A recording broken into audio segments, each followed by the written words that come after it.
Père très saint, tu as voulu que la croix de ton Fils soit source de toute bénédiction. Sois-nous favorables, nous qui l'avons érigé comme le signe de notre foi.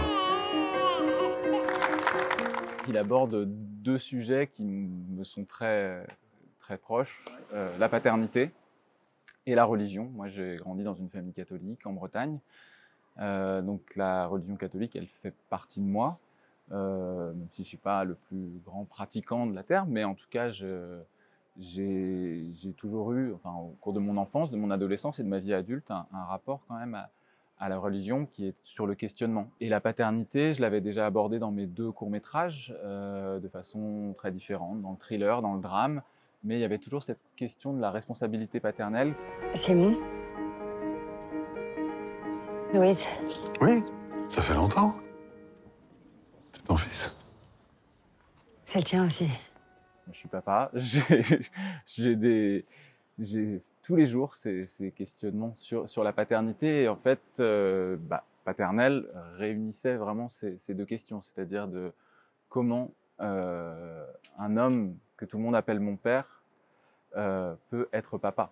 Et pourquoi, finalement, on ne peut pas l'appeler papa et pourquoi on l'appelle mon père. Donc ce paradoxe, en fait, m'a intéressé, m'a donné envie de construire ce personnage et de raconter cette histoire. En fait. Pourquoi tu m'as rien dit? J'étais à Montréal quand je l'ai su. T'allais devenir prêtre. J'aimerais que tu reconnaisses Aloé à l'état civil. C'est un film qui a nécessité beaucoup de recherche, même si tous les deux, enfin avec Ludovic, on était issus du milieu catholique de près, de loin. On a quand même commencé par faire énormément de recherches, de rencontres. On a été passer du temps dans un presbytère avec des prêtres qui nous ont montré leur quotidien. Parce que pour nous, c'était très important d'être très réaliste, s'éloigner de la caricature, des clichés qu'on peut avoir des prêtres et de montrer vraiment qu'est-ce que le quotidien d'un prêtre au XXIe siècle. Et forcément, ce quotidien, il est marqué par l'époque. C'est un film qu'on a placé dans l'époque, post-rapport Sauvé, après la révélation de toutes les agressions sexuelles. Bien que ce ne soit pas le sujet du film, c'est là, et l'Église, elle est marquée par ça. Qu'est-ce qui se passerait si un séminariste avait une liaison avec une femme? Bien que ce ne soit pas encouragé, il est possible qu'un garçon appelé à la vie consacrée puisse au même moment ressentir un désir amoureux. Dans ce cas, c'est à toi de le guider, de cerner le trajet qui se décide en lui.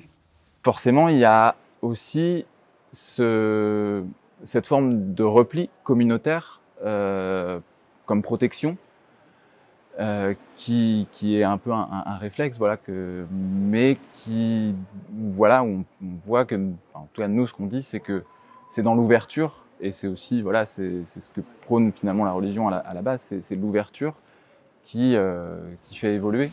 Mais s'il apprenait ensuite que la fille est enceinte? Ah, ça c'est un autre problème. Pourquoi c'est le cas? Oui, enfin... Non, je veux rien savoir. Rappelle-lui que la mission sacerdotale est un chemin de sanctification incompatible avec une vie de famille. Le prêtre, c'est pas un moine, c'est quelqu'un qui est proche de la communauté, qui vit dans le monde. Alors oui, ils habitent ensemble, donc ils sont collègues de travail pendant une durée, à peu près, généralement ils restent entre 4 et 6 ans dans le presbytère, après ils bougent dans une autre paroisse. Mais pendant plusieurs années, ils vivent ensemble, donc forcément il y a une proximité, une franchise qui se développe entre eux, c'est des collègues, c'est des amis, c'est des prêtres et c'est des hommes, et c'est ça qu'on voulait montrer en fait, on voulait montrer l'homme derrière le prêtre en fait. T'es comme maman en fait. C'est compliqué, Aloé, tu sais? Non, c'est simple. Tu veux pas de moi, c'est tout, c'est comme ça. C'est pas vrai. C'est juste que j'ai des... Puis il faut que tu restes discret, tu veux pas. Mais j'en ai marre d'être discret. T'as honte de moi, c'est tout. C'est faux.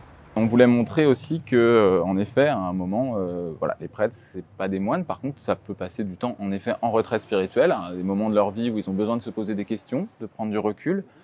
Dans le film, voilà, il y va à un moment avec son fils pour se retrouver en fait, et se trouver, voilà. prendre la décision qu'il a au fond de lui, en fait. Pourquoi tout le monde t'appelle mon père et moi je peux même pas t'appeler papa? Il est malin, ce gamin. Il a besoin de toi. Étant plus jeune que Grégory, j'ai forcément par réflexe imaginé un personnage plus jeune. Et puis après, en discutant avec la production, en échangeant, on s'est dit peut-être qu'il faut passer une génération. Et à partir de ce moment-là, oui, ça a été une évidence. Grégory, c'est un immense acteur. C'est quelqu'un avec qui j'avais vraiment envie de travailler. J'avais déjà monté un court-métrage dans lequel il jouait et j'avais trouvé un grand plaisir à monter à monter les scènes dans lesquelles il était. T'aurais pu me prévenir pour hier. T'as du boulot, ok, mais moi aussi. Écoute, je me suis endormie, il en a profité pour sortir. Et tu t'es pas inquiété? Il a 11 ans, Simon. En tout cas, il s'est éclaté avec toi hier. On en a parlé toute la soirée. Ça s'est montré un peu comme une évidence et par rapport aussi à l'incarnation du prêtre, en fait. Je trouvais qu'il avait cette aura, cette sagesse et en même temps quelque chose d'assez ferme. Il est droit, exactement. C'était ça aussi qui m'a donné envie d'aller travailler avec lui. Et puis ça a été un tel plaisir de diriger cet acteur. Très humble dans le partage, dans la discussion, dans l'écoute, au service du réalisateur. Enfin, voilà, je sais que la première rencontre qu'on a eue avec Grégory, c'était, il n'avait pas lu encore le scénario, parce que voilà, il voulait d'abord qu'on se rencontre, voir comment on échangeait simplement avant de lire. Et puis il a lu dans la foulée, il m'a rappelé une semaine plus tard, il m'a dit j'adore, on y va. On peut dormir chez toi parce qu'il est nul l'hôtel. Hein? Ben non. J'ai des responsabilités ici. Les gens me font confiance. C'est ici où t'habites? T'as rien à faire ici, elle est où ta mère? En réfléchissant forcément au personnage de Louise, on avait le personnage de Simon, Grégory, et du coup on trouvait que le tandem formé par Géraldine et Grégory est de se dire, à un moment de leur vie, ces deux personnes ont été ensemble pendant une période plus ou moins courte, on ne sait pas, mais en tout cas ils ont été ensemble. J'aimerais que tu reconnaisses Aloé,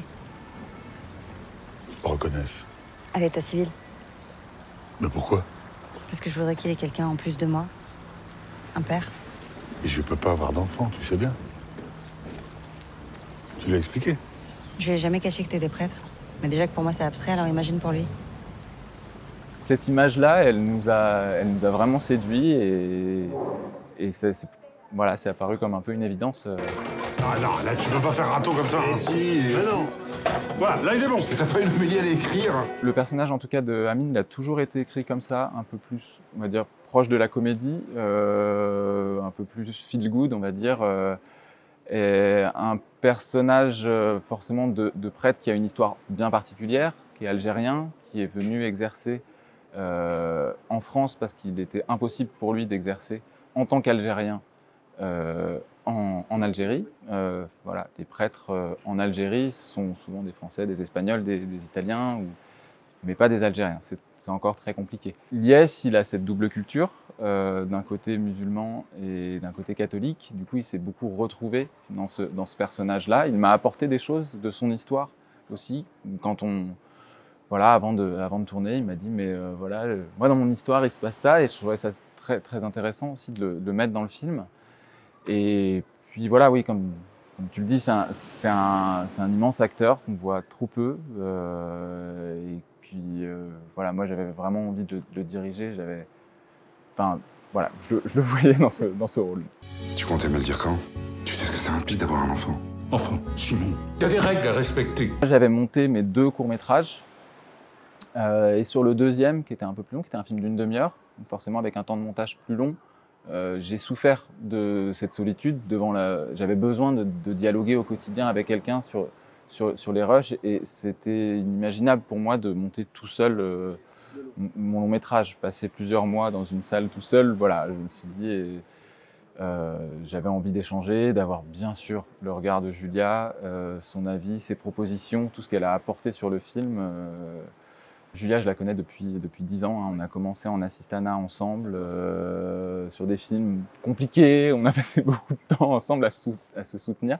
C'est une amie. Et voilà, Ouais, c'est une évidence. 11 ans que je fais tout pour lui, que je bosse comme une malade là au bureau, à la maison, hein, que je fais en sorte qu'il soit heureux. Pourquoi c'est pas possible? Parce que je suis prêtre. C'est ma vocation. Quand le temps s'étire comme ça, on se demande où est-ce qu'on est par rapport à l'idée du tout début.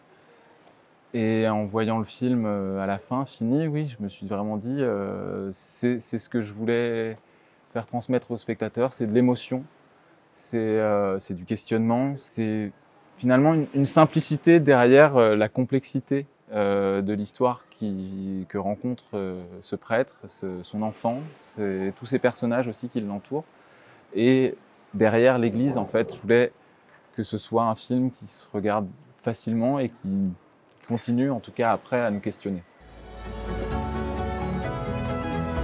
La paternité spirituelle des fidèles et l'éducation d'un fils est incompatible. Ton intérêt personnel aurait dû passer après celui du fidèle. Et l'intérêt d'Aloé, avant ou après la communauté? Il y a eu plusieurs titres, forcément, au fur et à mesure de l'écriture. Il y a eu Mon Père, à un moment, il y a eu Notre Père, puisque voilà, la prière fondement du catholicisme.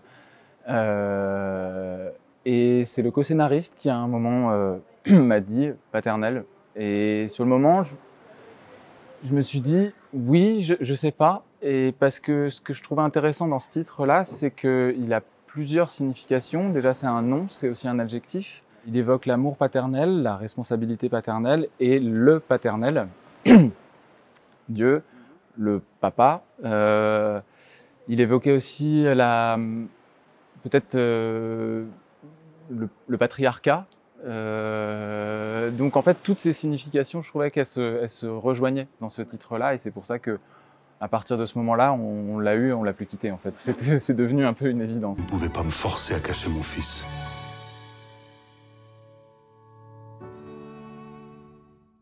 Mon frère, il est musicien, mais il est aussi monteur son, et c'est le monteur son du film. Donc il a un regard sur la musique qui est vraiment porté sur pour le film en tout cas. La musique, elle doit servir le film, elle doit s'accorder avec le montage son, avec le montage image, avec tout le reste. Et il travaille vraiment comme ça. Et puis au-delà de ça, travailler avec son frère, forcément, c'est très agréable. Et puis c'est aussi quelqu'un qui va me dire, forcément, quand on monte un film, les musiques ne sont pas encore composées. Donc on place des musiques et là il me dit je suis pas d'accord avec voilà, il y a une franchise et tout de suite il me propose d'autres choses. Il a commencé à composer très tôt la musique du film pendant le montage, et en fait il s'est avéré que pendant les toutes premières semaines de montage, on montait le début du film.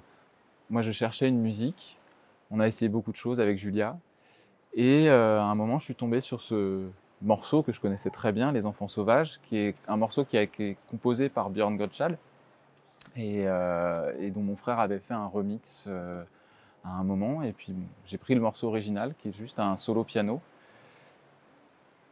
Et là c'est apparu comme une évidence. J'ai appelé mon frère, je lui ai dit j'ai monté le début du film sur Les Enfants Sauvages. Et puis je lui ai dit en plus il y a le mot enfant dans ce titre-là. Je lui ai dit, je ne sais pas si à la fin ce sera ça, mais en tout cas, je pense qu'il y a quelque chose à faire là-dessus. Et je lui ai envoyé les premières minutes et il m'a dit, ouais. Et du coup, au départ, il ne devait pas y avoir Björn sur le film. Voilà, c'était mon frère. Et puis il m'a dit, j'appelle Björn, je vais lui montrer les premières minutes du film et je pense qu'il faut qu'on fasse la musique ensemble.